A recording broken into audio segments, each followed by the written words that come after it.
In 1978, Polaroid employed 21,000 workers and shipped instant film so fast it captured over 14 billion moments. A Cambridge, Massachusetts factory turning chemistry into memory in under 60 seconds. Every white-bordered square was proof that your life happened. But when Edwin Land built his empire on the promise that no one would ever wait for a photograph again, he also built a company addicted to one thing: film. And in 1976, when Kodak challenged that monopoly, Polaroid chose war.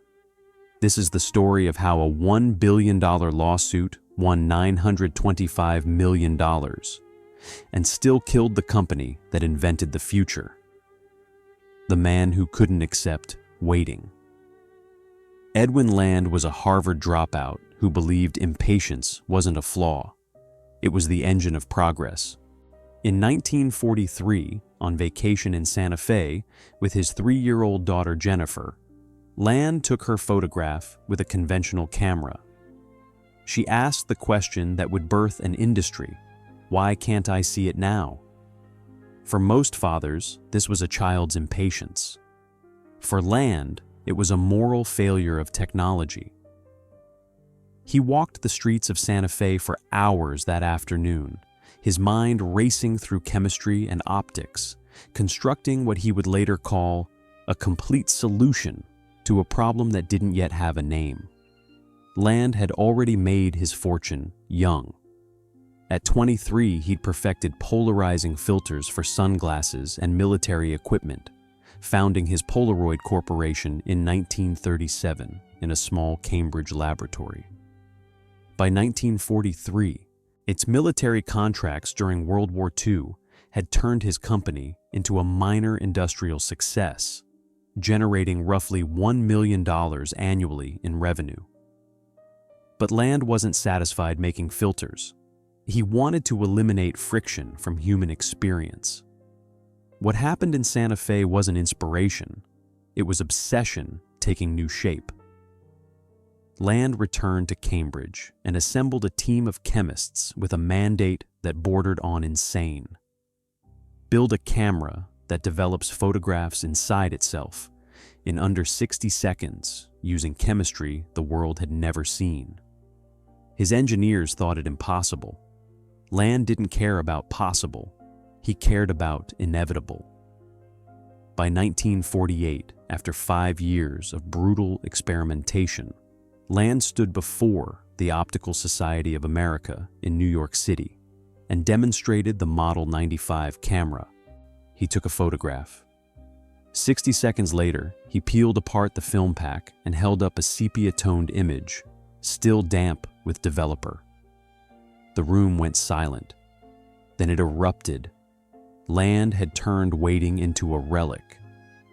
The Model 95 sold for $89.50, equivalent to roughly $1,000 today. Film packs cost about $2 for 8 exposures. It was expensive.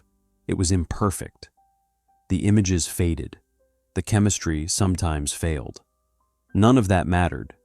Americans bought the camera faster than Polaroid could manufacture it. In the first year, Polaroid sold over $900,000 worth of product. By 1950, annual revenue hit $6.7 million. But here's what separated Land from other inventors. He didn't just want to sell cameras. He wanted to rewire culture. Land believed technology existed to compress time between desire and fulfillment. A photograph wasn't about lenses or film. It was about eliminating the gap between experience and proof. You wanted to remember your child's birthday.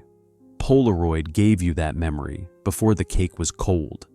Inside Polaroid's growing Cambridge headquarters, Land became a figure of worship and terror. Engineers described him as a man who could walk into a lab, glance at months of work, and say, "That's wrong," without explanation, and be right. He demanded precision that made experienced chemists weep. He refused compromise. Former employees recalled Land working 30-hour stretches, sleeping on a cot in his office, obsessed with problems no one else even understood yet. By 1960, Polaroid was generating over $99 million in annual revenue. The company employed over 4,000 workers. The Cambridge factory expanded across city blocks, a fortress of chemistry and secrecy where film coating lines ran 3 shifts daily. Land had built more than a company. He'd built a worldview made physical. That genius could control time, that invention could be industrialized, that one man's vision could become American routine. But Land's philosophy carried a hidden cost. He didn't just believe in instant photography. He believed it was destiny. Permanence wasn't a business goal. It was a moral certainty. And when you build an empire on the belief that your invention is inevitable, you also build a trap. The assumption that the future will keep needing what made you right in the past. The factory was growing. Revenue was climbing. Film packs were selling faster every year. Edwin Land stood at the center of an industrial miracle, convinced he'd built something the world could never outgrow. He was 51 years old. He had 28 years left before Polaroid would begin dying. But in 1960, standing in a Cambridge laboratory surrounded by film coating machines and patent attorneys, Land couldn't see the cliff edge ahead. He could only see the empire he'd willed into existence, and the absolute certainty that he was right. The chemical miracle that changed America.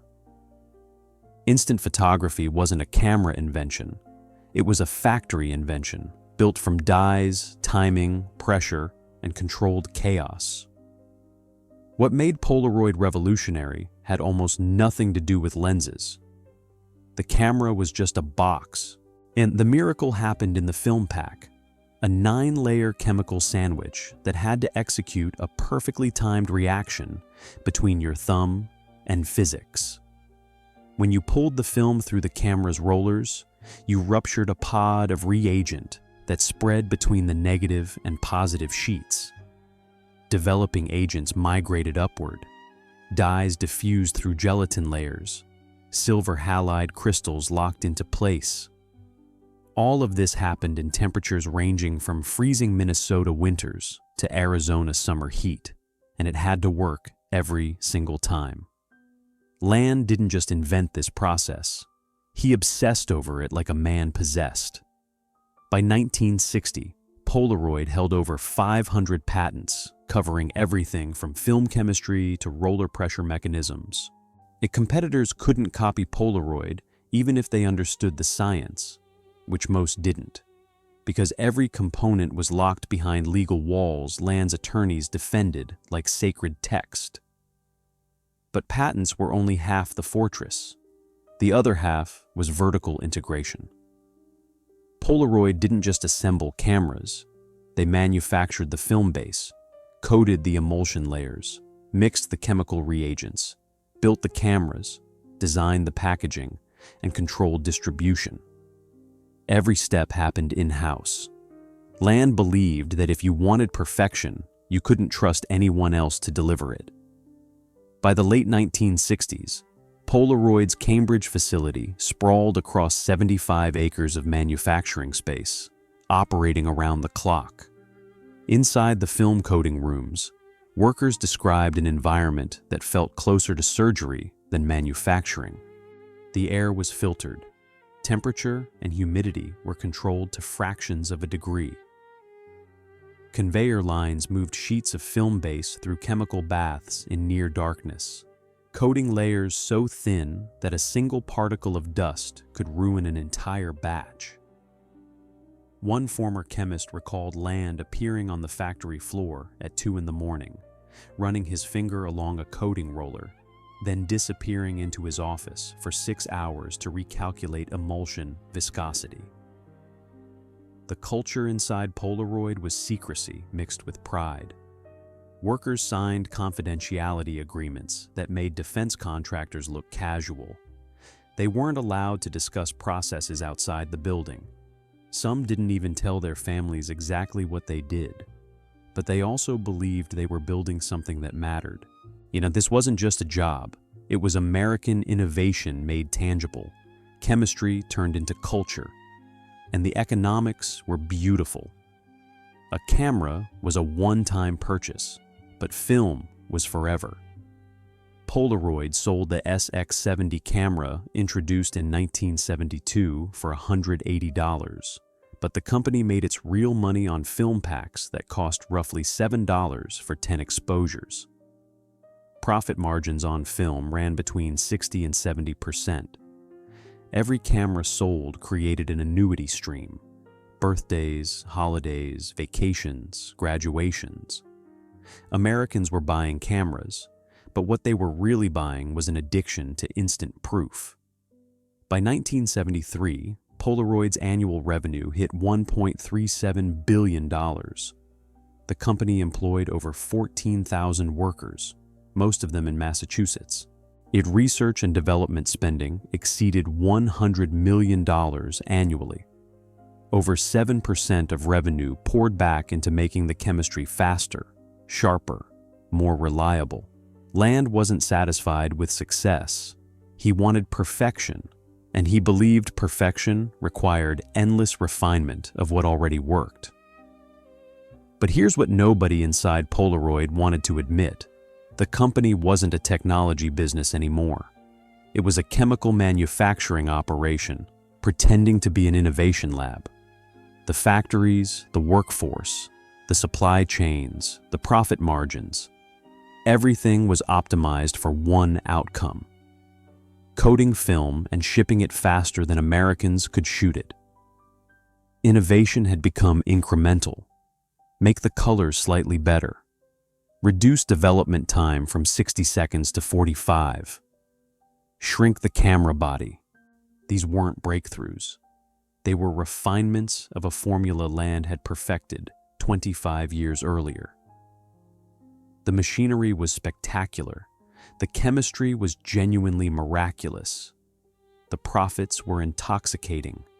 And beneath all of it, Polaroid was building an empire that could only survive as long as people believed photographs had to be physical objects you could hold in your hands. In 1973, that belief felt eternal. The Cambridge factory ran 3 shifts daily, chemistry flowing through coating lines like a circulatory system. Workers proud to be building what they called the memory machine. Nobody was asking what happens when memory doesn't need chemistry anymore.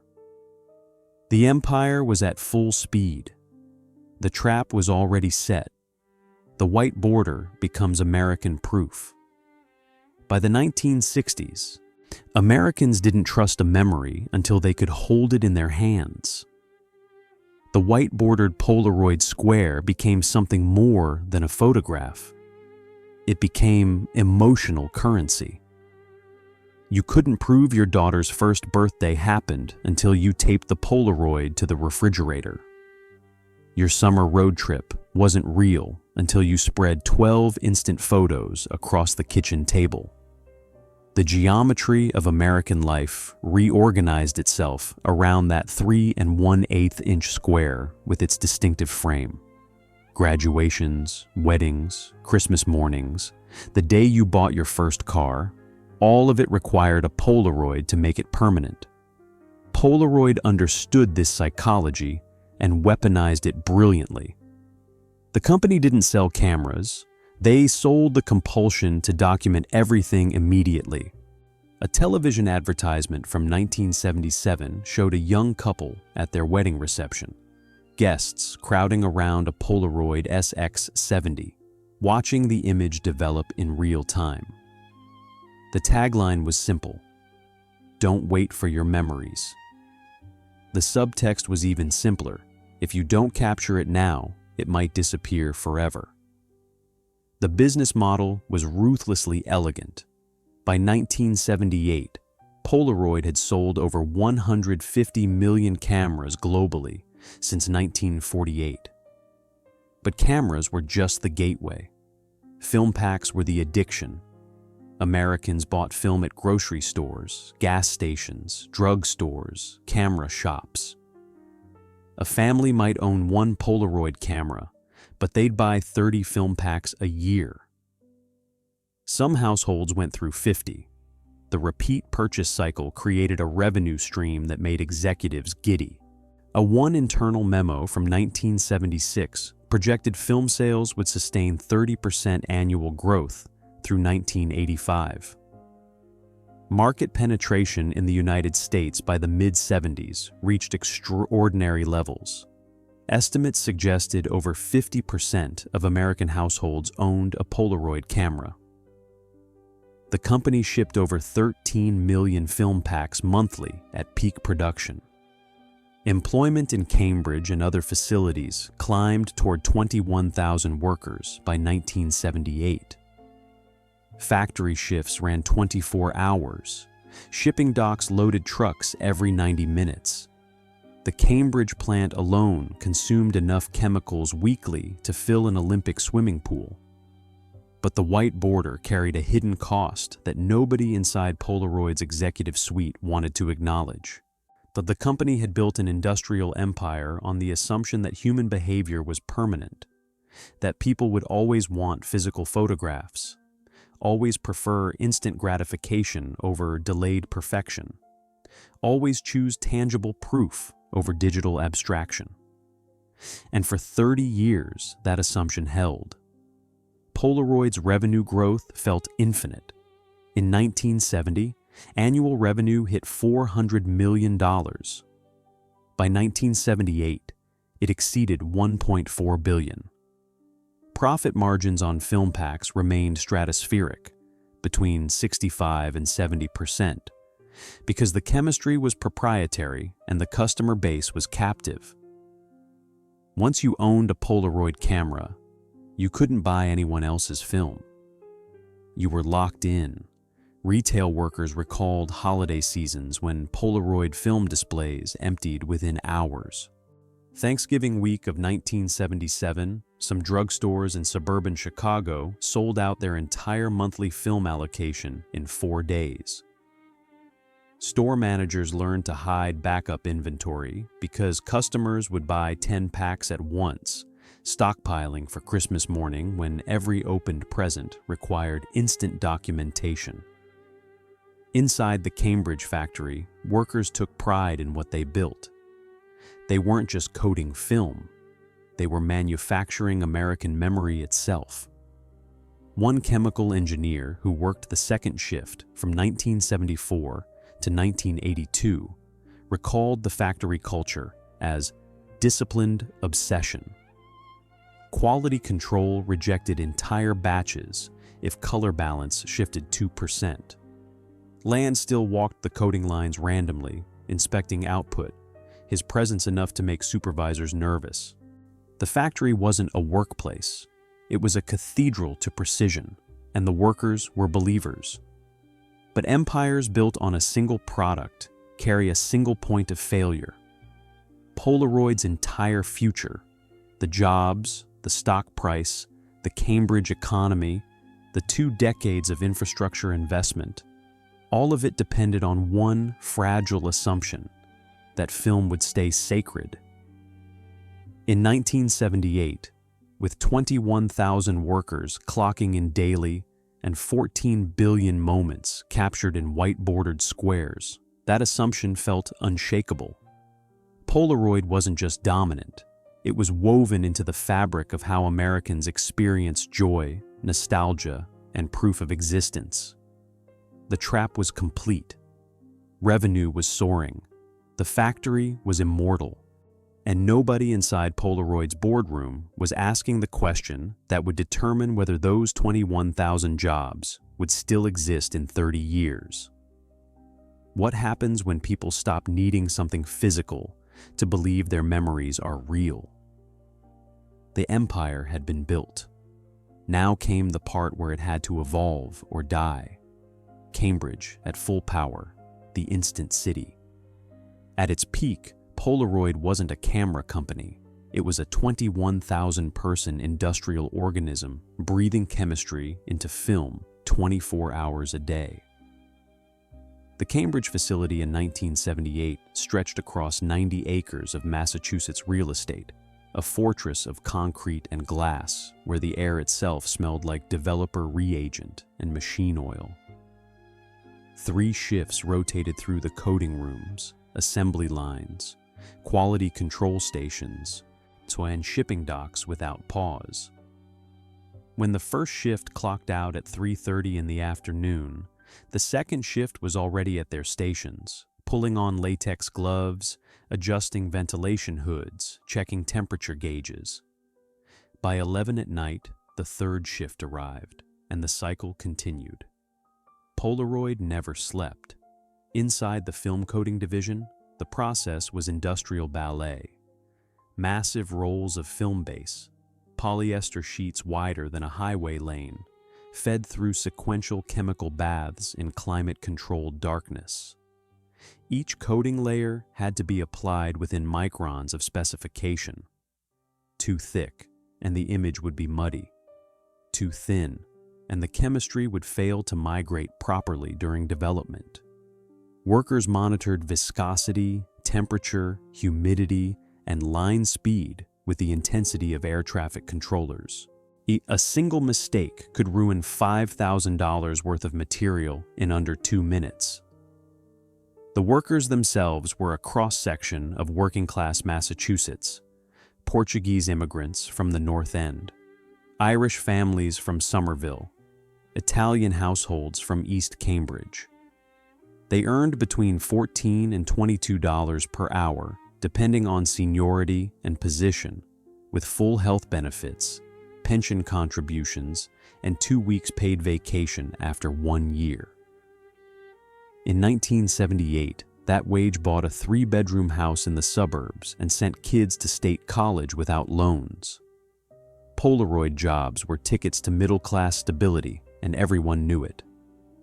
On the assembly floor, women, mostly women, the company tracked this, assembled SX70 cameras with tweezers and magnifying lenses, installing mirror mechanisms so precise they could reflect light within 1,000th of a degree. One former assembler named Rita Coelho, who worked the line from 1973 to 1991, recalled the pressure.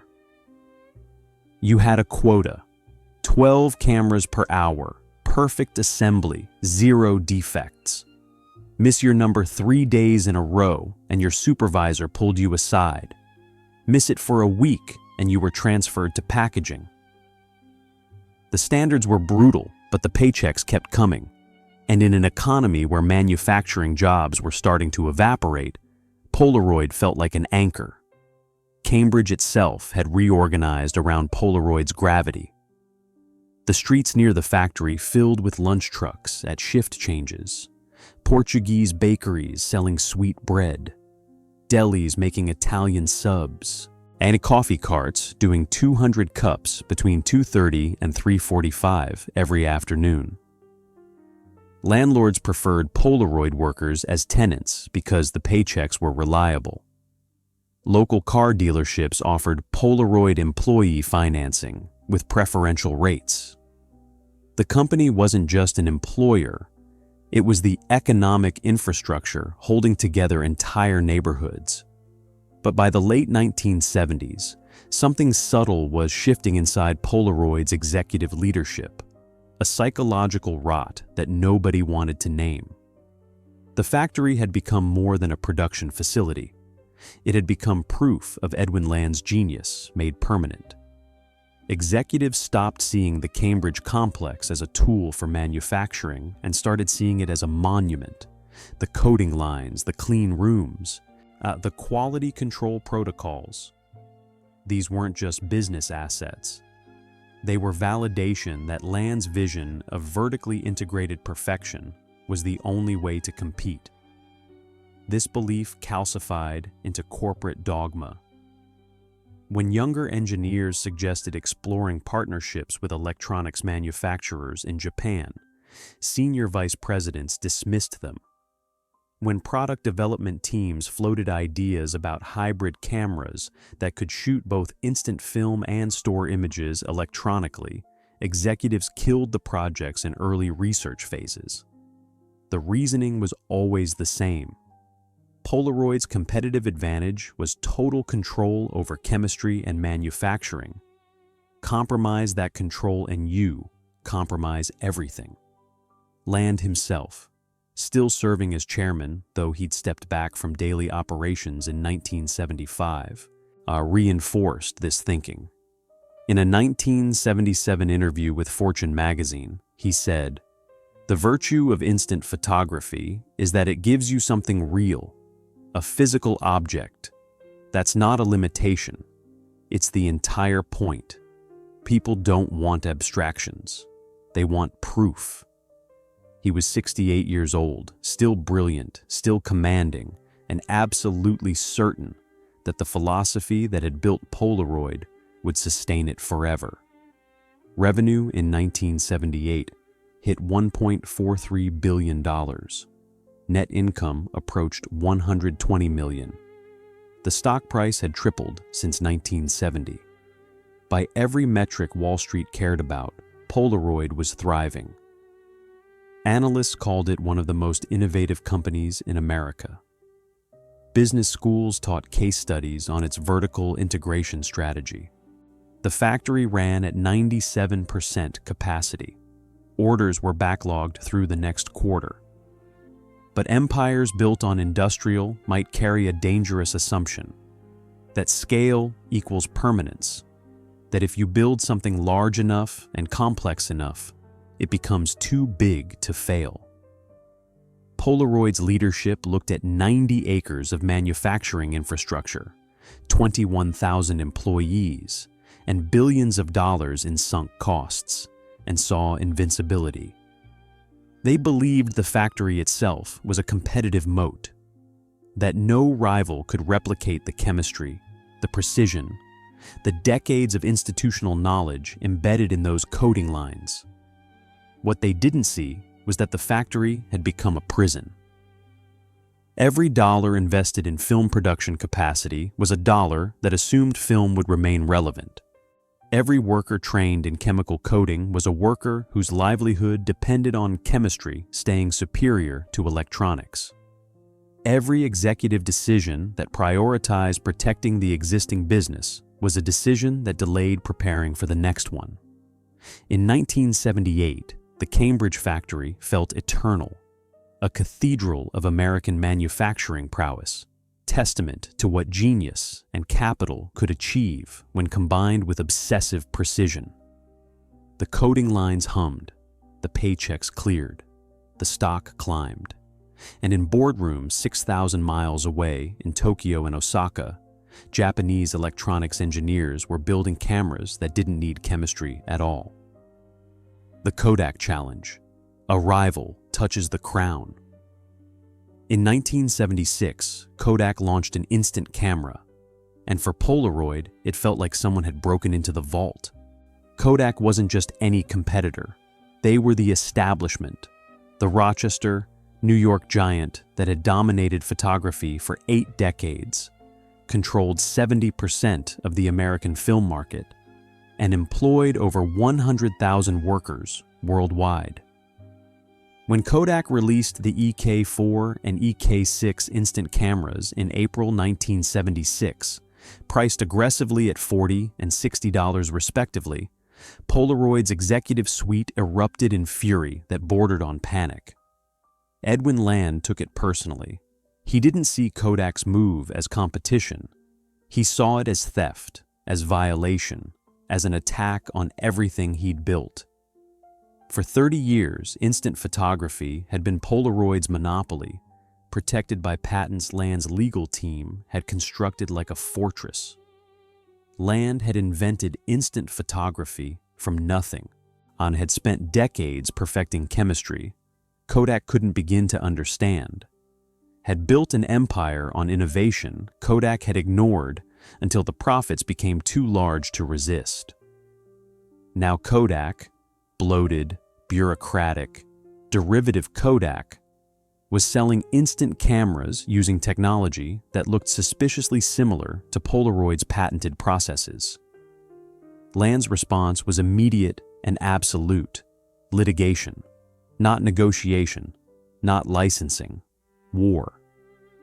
In October 1976, 6 months after Kodak's product launch, Polaroid filed a patent infringement lawsuit in U.S. District Court in Massachusetts.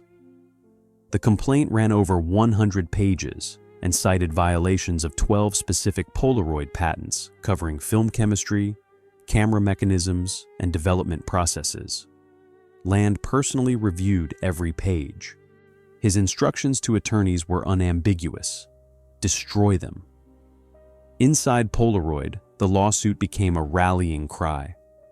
Engineers who'd spent careers developing instant film chemistry felt vindicated. Finally, someone was going to punish Kodak for copying instead of innovating. Legal department staff, suddenly elevated from supporting role to corporate heroes, worked 100-hour weeks assembling evidence. Depositions began. Discovery requests multiplied. Polaroid mobilized its entire patent portfolio, decades of research notes, and every engineer who'd ever worked on film development chemistry. But lawsuits consume resources like chemical reactions, consume reagents. By 1978, Polaroid's annual legal spending had climbed past $20 million and was accelerating. In teams of patent attorneys billed thousands of hours dissecting the molecular structure of Kodak's film packs, comparing them layer by layer to Polaroid's proprietary chemistry. Expert witnesses commanded $1,500 per day. Court filings stacked 3 feet high in conference rooms. The irony was brutal. Polaroid was still profitable, still growing, still dominant in instant photography. In 1977, despite Kodak's entry, Polaroid's market share in instant cameras remained above 70%. Consumers preferred Polaroid's image quality and the SX70's revolutionary folding design. Kodak's cameras were cheaper, but Polaroid's were better. The company could have competed, innovated faster, dropped prices, improved products. Instead, they chose to prove they were right. William McCune, the Polaroid's CEO after Land stepped back from daily operations, framed the lawsuit in existential terms during a 1978 shareholder meeting. "This is not about money. This is about protecting the foundation of American innovation. If we allow Kodak to steal our technology without consequence, we tell every company in this country that patents are meaningless." The shareholders applauded. The stock price held steady. Nobody asked what would happen if the lawsuit took a decade to resolve. What Polaroid's leadership didn't calculate, or chose not to calculate, was opportunity cost. Every dollar spent on litigation was a dollar not spent on research into emerging technologies. Every executive hour spent in depositions was an hour not spent evaluating market shifts. Every strategic meeting dominated by legal updates was a meeting that didn't discuss what would happen if the entire instant film market became obsolete. And Kodak, despite being sued, was still a threat for a reason Polaroid didn't want to admit: distribution. Kodak had relationships with 60,000 retail locations across America. Their film was in every drugstore, supermarket, and gas station. When Kodak launched instant cameras, they didn't need to build distribution. They already owned it.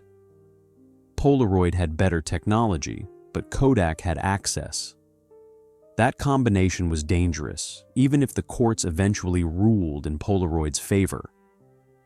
Meanwhile, profit margins on instant film remained spectacular, between 65 and 70%, and Polaroid's factories kept coating film faster than the legal department could file motions. The revenue in 1978 exceeded $1.4 billion.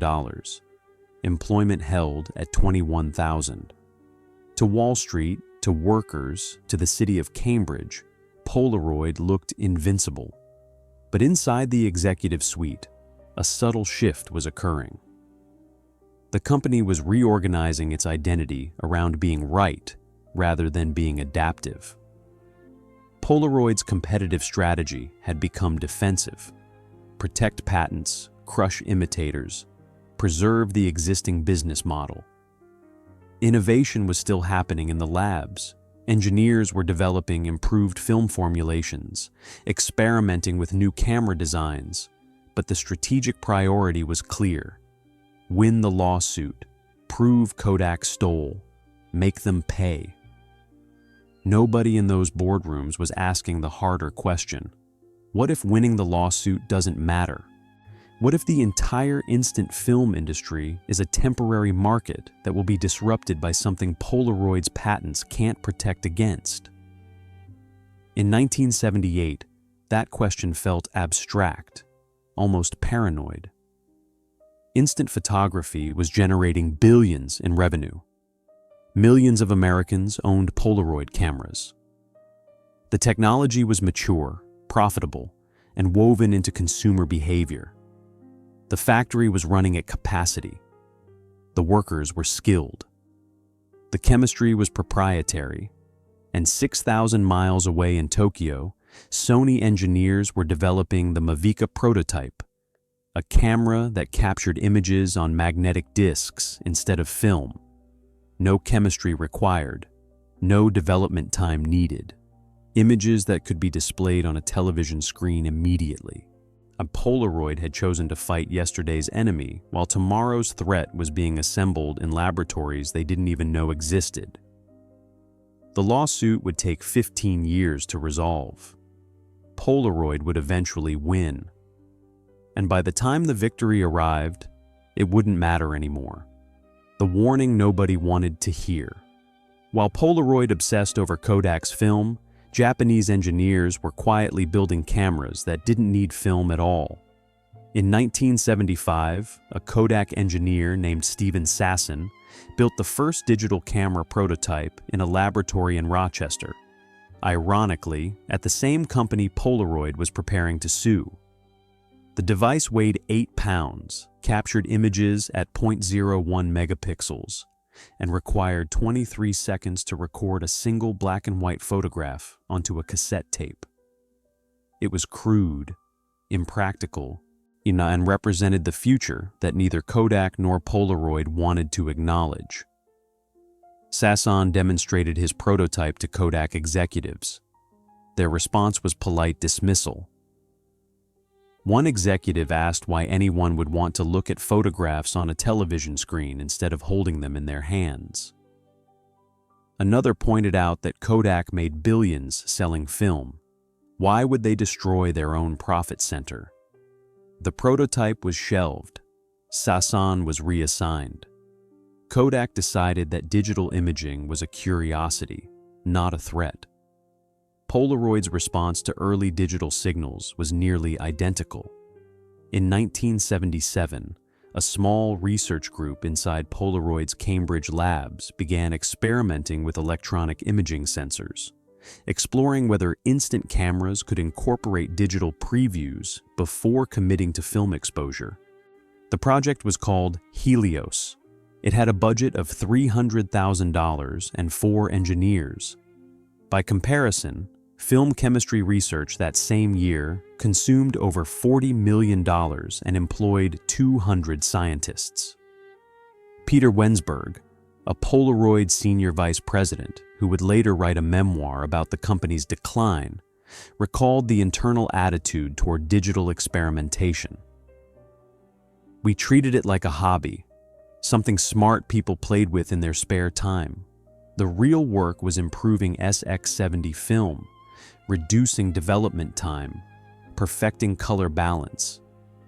That's where the promotions came from. That's what Land cared about." Land himself, when asked about electronic imaging in a 1979 interview, was dismissive to the point of philosophical. Photography is about creating a tangible artifact, something you can hold, pass around, put in a wallet, tape to a wall. Electronic images are ephemeral. They exist only as long as the power is on. That's not photography, that's television. He was 70 years old, still revered inside Polaroid, and absolutely certain that physical photographs represented human nature, not just a phase of technology. But in Japan, where consumer electronics companies weren't burdened by film profits or chemical factories, digital imaging research was accelerating. Sony, Canon, and Matsushita were investing hundreds of millions in sensor technology, image processing, and storage media. They weren't trying to protect existing businesses. They were trying to invent new ones. In 1981, Sony publicly demonstrated the Mavica, a camera that captured images on a small magnetic disc. The image quality was poor. The disc held only 50 frames, and the camera cost thousands of dollars. But it worked. No film, no chemistry, no development time. Polaroid's competitive intelligence division tracked these developments. Reports circulated internally describing Japanese progress in electronic imaging. But the reports were read like weather forecasts from distant countries. Interesting, perhaps concerning, but not immediately relevant to Polaroid's core business. After all, Polaroid's revenue in 1981 reached $1.3 billion. Instant film sales were still growing. The Kodak lawsuit was progressing through discovery. Why panic about prototype technology that wouldn't be commercially viable for years? The deeper problem was structural. Polaroid had spent 3 decades building an industrial empire optimized for one outcome: coding and shipping instant film. The Cambridge factory, the supply chain, the workforce skills, the profit margins, the executive expertise, everything was calibrated for chemistry. Pivoting to electronics would mean admitting that billions of dollars in infrastructure might become obsolete. It would mean retraining workers whose skills were molecule-level chemical precision, not circuit board assembly. It would mean competing against Japanese companies that already dominated consumer electronics and had manufacturing costs Polaroid couldn't match. And it would mean admitting that Edwin Land's core philosophy, that physical artifacts were superior to electronic abstractions, might be wrong. Inside Polaroid's boardroom, denial became consensus. Executives convinced themselves that instant film and digital imaging could coexist, that consumers would always want physical photographs for important moments, even if they use digital cameras for casual snapshots. Market research supported this belief. Surveys showed Americans valued tangible photographs, wanted something permanent, preferred the ritual of instant film. But market research measures what people say they want based on what currently exists. It doesn't capture what people will want when something better becomes available. In 1982, Americans said they loved instant film because they'd never experienced anything else. Once digital cameras became affordable, fast, and high quality, that preference would evaporate in under a decade. A small group of engineers inside Polaroid understood this. They wrote memos. They built prototypes. They proposed hybrid strategies, cameras that could shoot both instant film and store images digitally, giving consumers flexibility while protecting Polaroid's film revenue during a transition period. The proposals were reviewed, acknowledged, and quietly ignored. Film was still profitable. The factory was still running. The lawsuit was still consuming attention. Innovation that threatened the core business couldn't get funded. By 1983, Polaroid's annual legal spending exceeded $50 million. The Kodak lawsuit had become the largest patent case in American history, with over 50 expert witnesses, tens of thousands of pages of depositions, and a trial date that kept getting pushed back. Partners at law firms became semi-permanent fixtures in Polaroid's offices. Yet the company's strategic energy was directed toward proving Kodak had stolen technology perfected in the 1950s, while Japanese companies were perfecting technology that would dominate the 21st century. Polaroid had a choice in the early 1980s: redirect resources toward digital imaging and risk cannibalizing profitable film sales, or defend the existing empire and hope instant film remained relevant long enough to matter. They chose defense. They chose litigation. They chose protecting what they'd built over preparing for what was coming. In 1983, that choice still felt rational. Film sales were strong. The factory was humming. Workers had jobs. Shareholders were happy. The warning had been delivered. It had been documented. And it had been systematically ignored by leaders who couldn't imagine a world where chemistry lost to circuits. The lawsuit that became the company. Polaroid didn't just sue Kodak. They reorganized their entire future around winning a courtroom war. By 1985, 9 years into the patent infringement case, Polaroid had spent over $600 million on legal fees, expert witnesses, and litigation support. That number wasn't an investment. It was an obsession made financial. The lawsuit consumed executive attention like a black hole, pulling resources, focus, and strategic thinking into an event horizon where nothing else could escape. The case had metastasized into something beyond business strategy.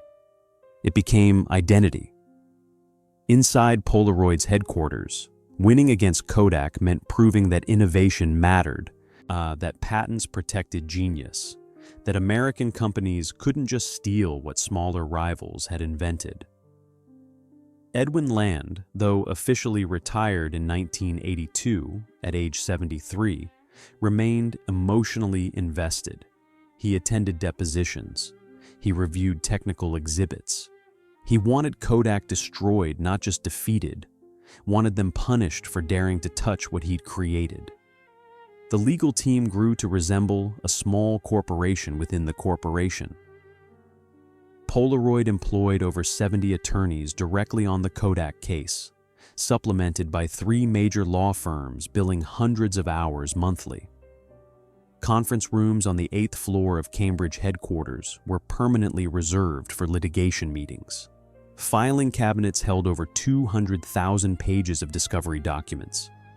Expert witnesses included Nobel Prize-winning chemists, patent attorneys who commanded $500 per hour, and MIT professors who spent months analyzing molecular structures in Kodak's film. The trial itself, when it finally began in October 1981, after 5 years of pre-trial maneuvering, became a spectacle of technical warfare. It lasted 75 days. Polaroid called 77 witnesses. The transcript exceeded 21,000 pages. Both sides presented chemical analysis so detailed that the judge, Raya Zobel, required crash courses in polymer chemistry and optical physics just to understand the testimony. But here's what the lawsuit prevented: strategic flexibility. Every dollar Polaroid spent proving Kodak had infringed patents from the 1950s was a dollar that couldn't fund research into technologies that would matter in the 1990s. Every executive hour spent preparing for depositions was an hour not spent evaluating whether instant film would remain relevant. Every board meeting dominated by litigation updates was a meeting that didn't ask whether Polaroid should be pivoting toward digital imaging, consumer electronics partnerships, or entirely new business models. The opportunity cost was staggering. Between 1976 and 1985, Polaroid spent an estimated $1 billion on the Kodak lawsuit when combining legal fees, executive time, diverted R&D resources, and lost strategic focus. During that same period, And Sony invested over $2 billion in digital imaging research. Canon spent $1.5 billion developing electronic sensors and image processing. Matsushita poured funds into storage media and display technology. Polaroid chose to prove they were right about the past. Japanese companies chose to invent the future. Inside Polaroid, the lawsuit created a culture where being correct mattered more than being adaptive. Engineers who suggested exploring digital alternatives were seen as defeatist, as lacking faith in instant film's permanence. Executives who questioned whether winning the lawsuit would actually preserve Polaroid's market position were viewed as disloyal. The company had committed so deeply to litigation that admitting it might be a distraction felt like betrayal. McAllister Booth, who became Polaroid's CEO in 1980, tried to balance litigation with innovation. He increased digital research funding to $10 million annually by 1983. He authorized partnerships with Japanese electronics firms to explore hybrid products. He pushed for faster product development cycles, but he also continued prosecuting the Kodak case with full intensity because stopping felt like surrender. Polaroid was trapped in a strategic paradox. They couldn't abandon the lawsuit without admitting 9 years and $600 million had been wasted, but they couldn't win fast enough to matter. The financial pressure was building. Polaroid's revenue in 1985 reached $1.294 billion, down slightly from peak years, but profit margins were compressing. Instant film still generated healthy returns, but competition from Kodak, even while facing litigation, had forced price reductions. A film pack that sold for $8 in 1978 now sold for $6 after accounting for inflation and competitive pressure. Market share in instant photography had dropped from 90% before Kodak's entry to roughly 65% by the mid-80s. Workers on the Cambridge factory floor felt the squeeze. Over time, opportunities decreased, hiring slowed, rumors of layoffs circulated, though management denied them. The factory still ran 3 shifts, but capacity utilization dropped from 97% in 1978 to 82% by 1985. Production supervisors began hearing questions they'd never heard before. Is my job safe? Will the factory stay open? And still, the lawsuit ground forward. In October 1985, Judge Zobel finally ruled. Her decision was unambiguous. Kodak had infringed on 7 of Polaroid's patents. The violations were willful and deliberate. Kodak was ordered to immediately cease manufacturing instant cameras and film. It was a complete legal victory. Everything Polaroid had fought for, everything Land had demanded, everything 9 years and $600 million had been spent to achieve. The courtroom erupted. Polaroid's legal team celebrated like they'd won the Super Bowl. News coverage was extensive. Headlines proclaimed, "David beats Goliath," and "Innovation protected." Polaroid stock jumped 12% in 2 days. Edwin Land, watching from retirement, felt vindicated. The patent system worked. Justice prevailed. A genius was protected. But the ruling didn't include damages.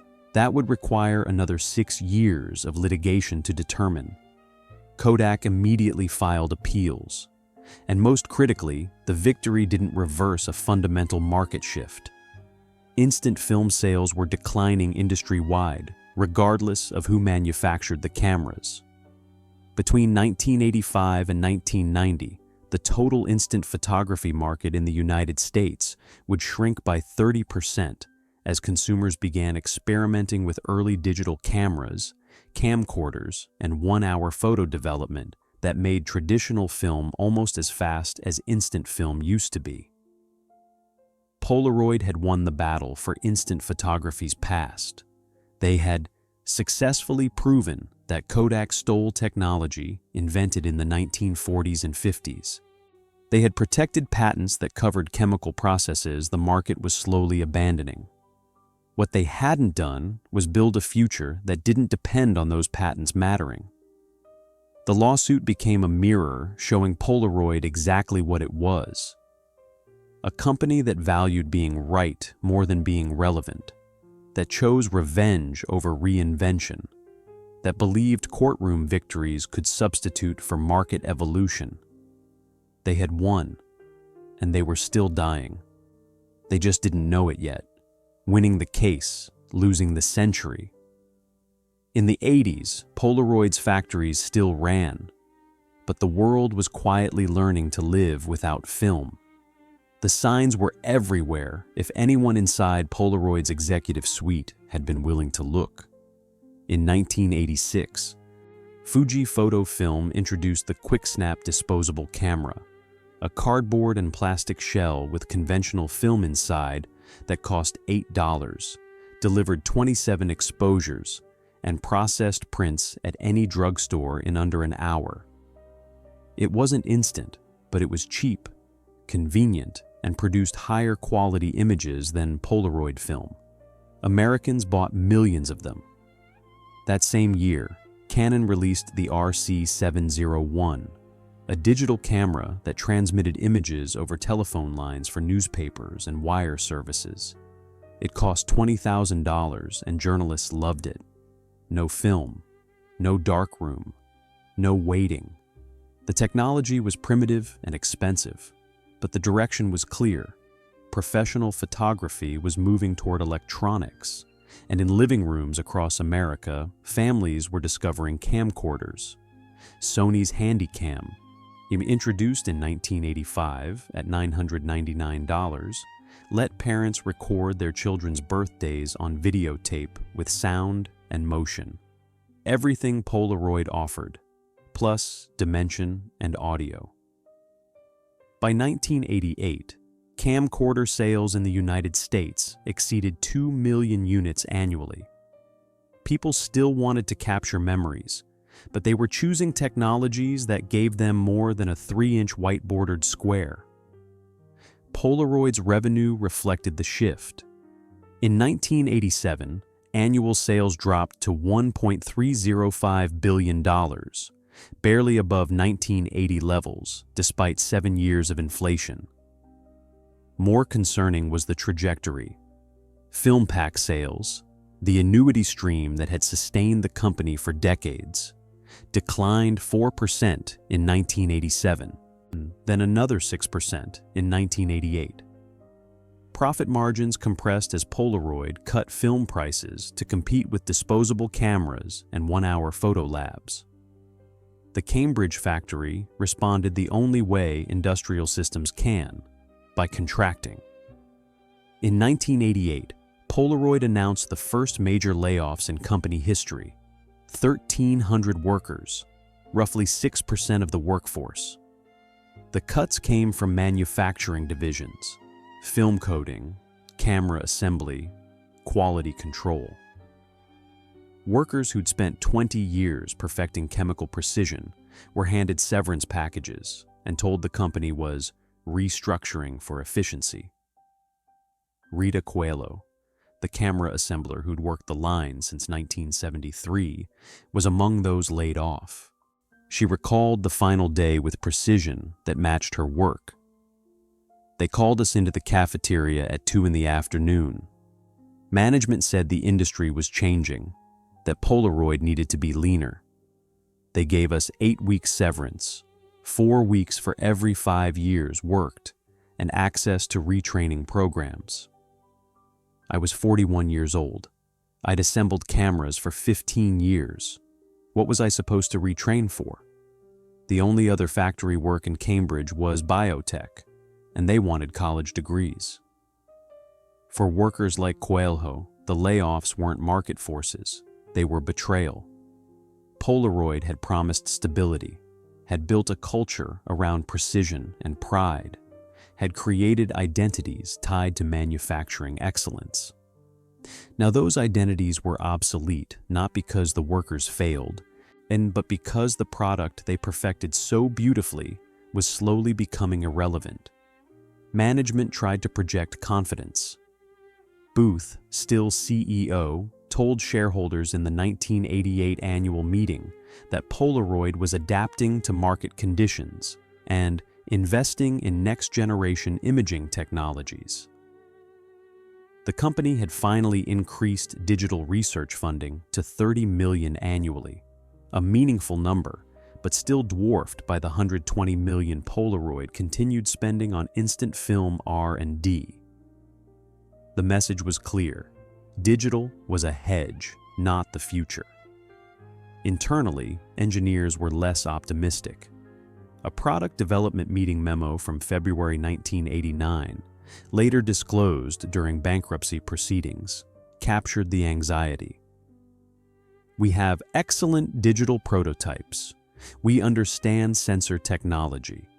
But we have no manufacturing capacity for electronics, no distribution relationships for consumer electronics, and no brand identity beyond instant film. Even if we develop a competitive digital camera, we're competing against Sony, Canon, and Nikon, companies that have been building consumer electronics for 30 years. The strategic trap was complete. Polaroid had spent so long optimizing for chemical film that pivoting to electronics would require abandoning everything that made them profitable. The factory equipment was specialized for coating film, not assembling circuit boards. The workforce was trained in chemistry, not semiconductors. The profit margins depended on selling film packs at 65% margins, while consumer electronics operated at margins between 15% and 25%. Moving to digital meant lower margins, massive capital reinvestment, workforce retraining, and competing against established rivals in their home territory. So Polaroid did what struggling companies often do. They tried to have it both ways. They continued manufacturing instant film while dabbling in digital research. They cut costs to preserve profitability while investing just enough in new technology to claim they were innovating. They defended the core business while acknowledging it was declining. It was a strategy designed to satisfy shareholders and delay hard choices, not to win markets. Meanwhile, the Kodak lawsuit dragged toward its financial conclusion. In 1990, after another 5 years of litigation over damages, a court-appointed master recommended Kodak pay Polaroid $909 million. Kodak appealed. More depositions, more expert witnesses, more attorney fees. The legal bill kept climbing, and every month the instant film market shrank a little more. Consumer behavior was shifting in ways that had nothing to do with patents or courtroom victories. Families wanted video, not stills. Professionals wanted digital transmission, not chemical development. Teenagers wanted to take dozens of photos without worrying about film costs. The white-bordered Polaroid square, once essential proof of life's moments, was becoming a nostalgic artifact. By 1990, Polaroid employed 15,000 workers, down from 21,000 in 1978. The Cambridge factory still operated, but only 2 shifts now, and production lines sat idle during slow periods. Film coating rooms that once ran continuously now shut down Sundays to save on chemical costs. Workers who remained felt the building emptying around them, the silence between machines growing louder. Executives kept promising the settlement money would change everything, that when Kodak finally paid, Polaroid would have the capital to fund a complete digital transformation, to rebuild the company for the next century, to prove that innovation could triumph twice. But capital wasn't the problem, vision was. And by 1990, after 14 years of legal warfare and a decade of market denial, Polaroid had run out of time to develop the vision that might have saved them. The settlement was coming, Victory was approaching, and it was already too late. The settlement check that couldn't save them. In 1991, Polaroid finally won. Kodak paid $925 million, and it still wasn't enough to buy back time. The final settlement came in October 1991, 15 years after Polaroid filed the lawsuit. Kodak, exhausted from appeals and facing unfavorable court rulings, agreed to pay Polaroid $925 million, the largest patent infringement settlement in American history. When adjusted for inflation from 1976, Polaroid had spent approximately $1 billion in legal costs to win $925 million. But nobody was calculating return on investment. They were celebrating vindication. The press coverage was triumphant. The Wall Street Journal ran the headline, "Patent System Prevails. Polaroid's 15-year battle ends in victory." Business schools immediately began developing case studies on how a smaller company could defeat a corporate giant through legal perseverance. Edwin Land, 82 years old and in declining health, issued a brief statement. "Innovation must be protected or it ceases to exist." The stock price jumped 18% in a single trading session. Inside Polaroid's Cambridge headquarters, executives popped champagne. After 15 years of depositions, expert witnesses, courtroom battles, and endless uncertainty, they had won. The check, $925 million, represented validation, proof that Polaroid had been right all along, that Kodak had stolen their technology, that justice eventually prevails. But in the Cambridge factory, workers understood what executives couldn't admit. The settlement was morphine, not medicine. It would ease the pain temporarily, but it wouldn't cure the disease. Richard Young, a film coating supervisor who'd worked at Polaroid since 1969, recalled the atmosphere the day the settlement was announced. Management came down to the floor and told us this was a new beginning, that the money would fund innovation and secure our jobs. But we'd been watching production numbers for years. We knew film sales were falling. We knew the lines were running slower. You can't lie to workers who've spent 20 years watching output meters. We smiled and nodded, but we knew the settlement changed nothing about consumer behavior. Young was right. The fundamental problem wasn't capital. It was timing. Yet by 1991, the instant photography market was in structural collapse. Industry-wide sales had dropped 40% from peak years. Fuji's disposable cameras dominated the casual photography market. One-hour photo labs had proliferated to the point where instant no longer meant Polaroid. It meant driving to CVS and picking up prints 60 minutes later. And digital cameras, while still expensive, were improving exponentially. Apple introduced the Quick-Take digital camera in 1994 for $749. It captured images at 0.3 megapixels, still primitive but improving. Kodak, having exited instant photography after the lawsuit, invested heavily in digital sensors and imaging software. Sony, Canon, and Nikon were racing toward consumer digital cameras that would reach the market by the late 90s.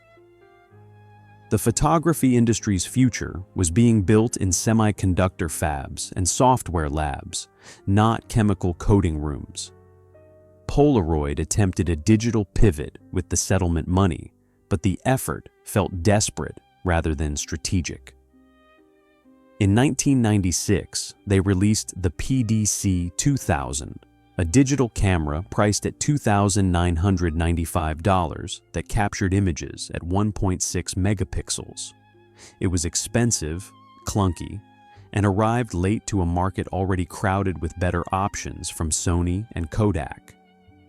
Reviews were lukewarm. Sales were disastrous. The deeper problem was organizational. Polaroid's culture, structure, and expertise were optimized for chemistry, not electronics. Engineers who'd spent careers perfecting film emulsions couldn't suddenly become experts in CMOS sensors and image compression algorithms.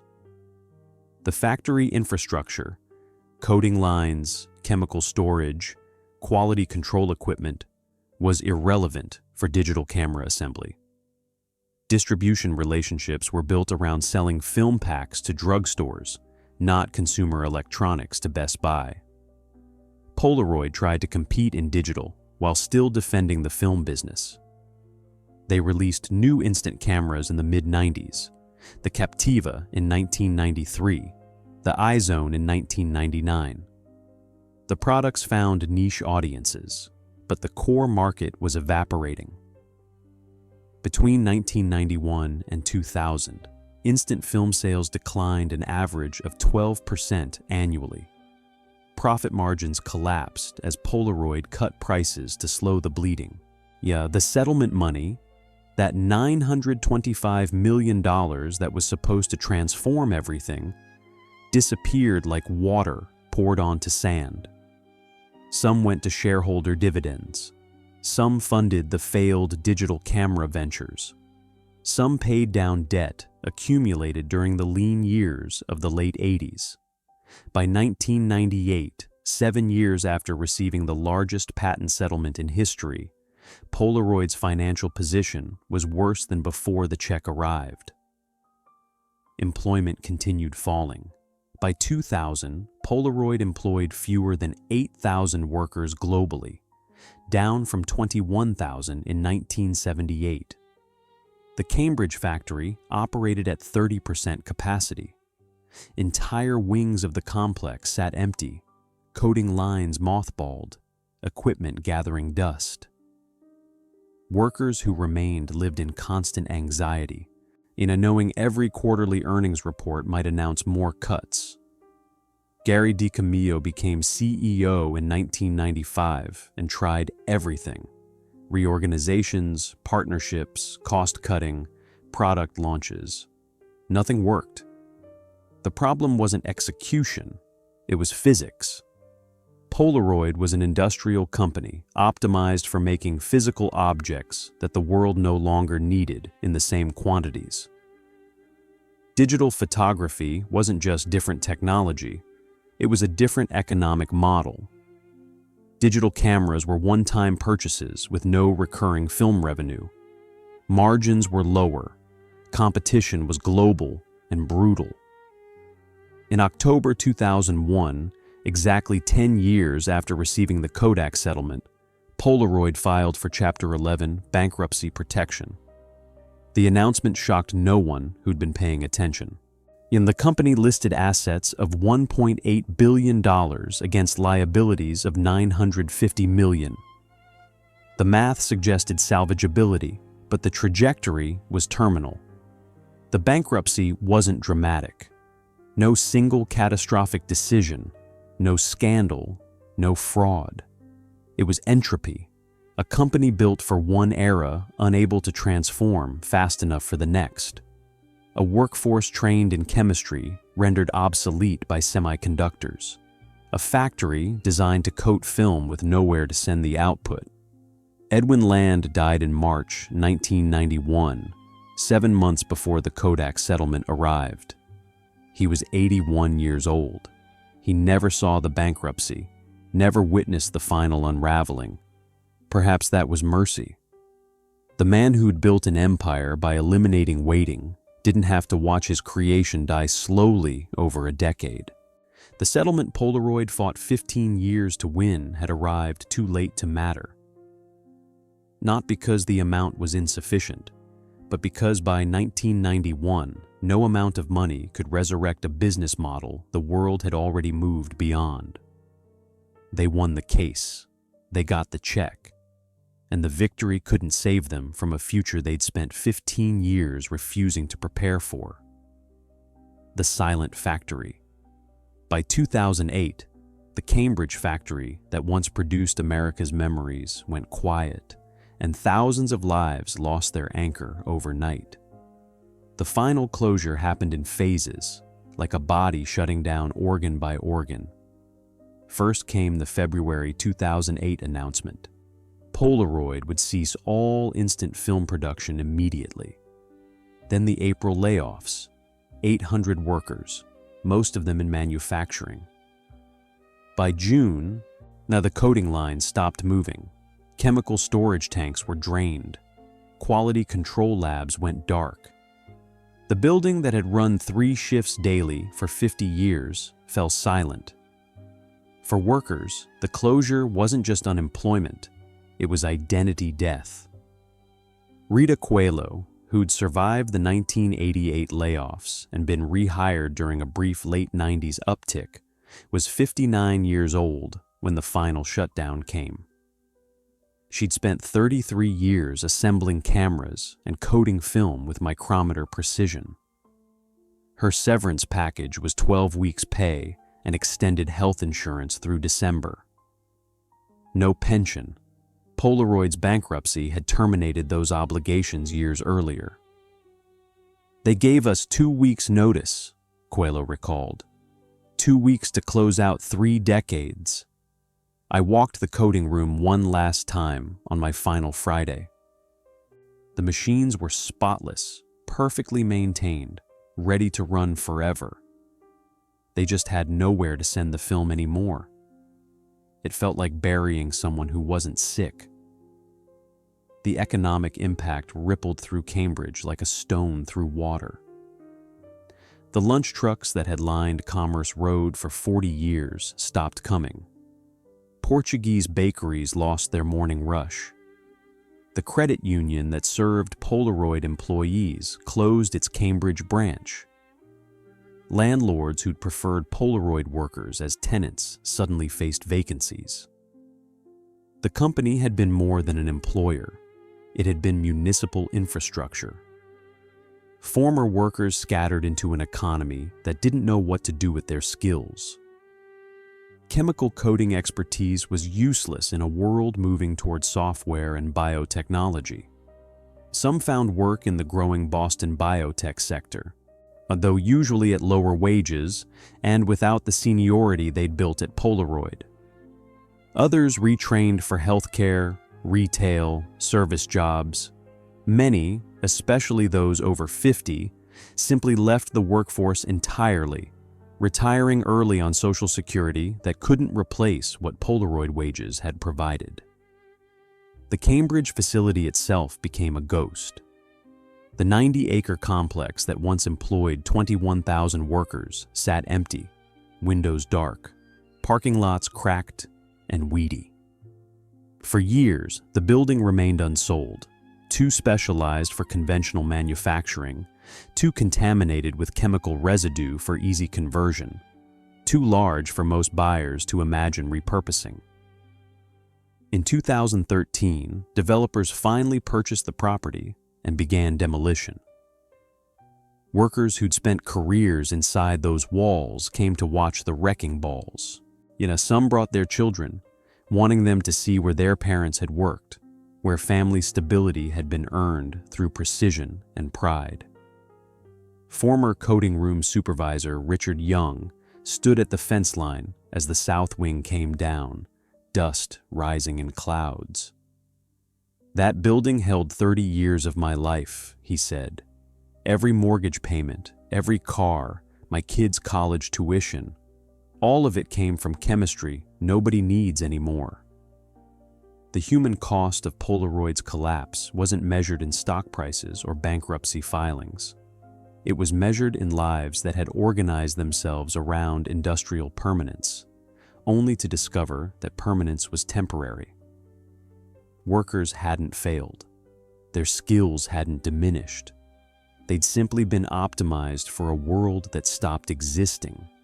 Polaroid as a brand survived in zombie form, bought and sold by investment firms, slapped onto novelty instant cameras manufactured in China, used to sell nostalgic products to consumers who remembered the white border as childhood.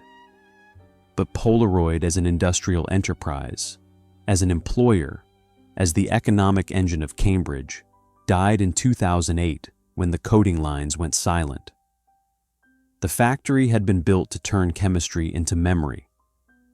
In the end, it became a memory itself, a monument to the dangerous belief that what made you successful would keep you alive, that scale could substitute for adaptation, that defending the past could ever be a strategy for surviving the future. The building came down, the workers dispersed, and the silence where 21,000 people once earned their dignity became another American story about what happens when empires refuse to evolve. The modern curse, winning battles while losing futures. Polaroid's real mistake wasn't ignoring digital. It was believing the past could be defended in court instead of rebuilt in laboratories. The lesson extends far beyond instant photography. Polaroid's collapse revealed a pattern that keeps repeating across industries. Companies that confuse legal victories with strategic survival, that prioritize protecting existing profits over building new ones, that spend billions defending yesterday while competitors invent tomorrow. Consider the numbers with brutal clarity. Polaroid spent approximately $1 billion over 15 years litigating against Kodak. During that same period, Sony invested over $5 billion in digital imaging research and sensor development. Canon spent $3 billion. Nikon poured billions into lens technology adapted for electronic cameras. When Polaroid finally won its $925 million settlement in 1991, Japanese companies had already built an insurmountable lead in the technology that would dominate the next 3 decades. The lawsuit wasn't wrong. Kodak genuinely had infringed Polaroid's patents. But being right doesn't guarantee survival. Markets don't care about justice, they care about value, convenience, and evolution. Polaroid proved they invented instant photography first. Consumers responded by choosing technologies that made instant photography irrelevant. This pattern appears throughout modern business history. Blockbuster fought Netflix in court over patent disputes while refusing to buy Netflix for $50 million when given the chance in 2000. The recording industry sued Napster into oblivion, while iTunes and Spotify built legal models that consumers actually wanted. Newspaper chains spent millions litigating copyright issues with aggregators instead of building digital subscription businesses before Google monopolized advertising. The pattern has a structure. Identify a genuine threat to existing profits, respond with legal action and lobbying, win short-term protections, then watch the market shift underneath you while you're celebrating courtroom victories. Former Polaroid engineer Thomas Reynolds, who left the company in 1987 after his digital camera proposals were repeatedly rejected, described the pathology. Leadership couldn't distinguish between defending intellectual property and defending irrelevance. They thought winning the Kodak lawsuit proved instant film was the future. It only proved instant film was their past. The future was being built by companies that didn't care about our patents because they were solving completely different problems. The digital photography market that destroyed Polaroid grew from essentially zero in 1990 to over $60 billion globally by 2010. Instant film, the market Polaroid fought so hard to protect, shrank from roughly $2 billion in the early 1980s to under $200 million by 2008. Polaroid defended a shrinking market and lost anyway. But here's the harder truth. Polaroid might not have been savable, even with perfect strategy.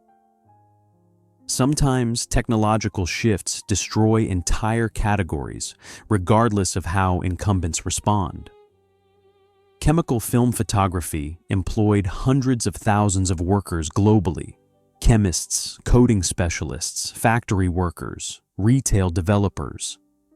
Digital photography eliminated nearly all those jobs and created far fewer replacements. The transition wasn't just about corporate winners and losers. It was about an entire industry's workforce becoming structurally obsolete. Still, Polaroid could have managed decline better, could have preserved more value, could have given workers more time to adapt.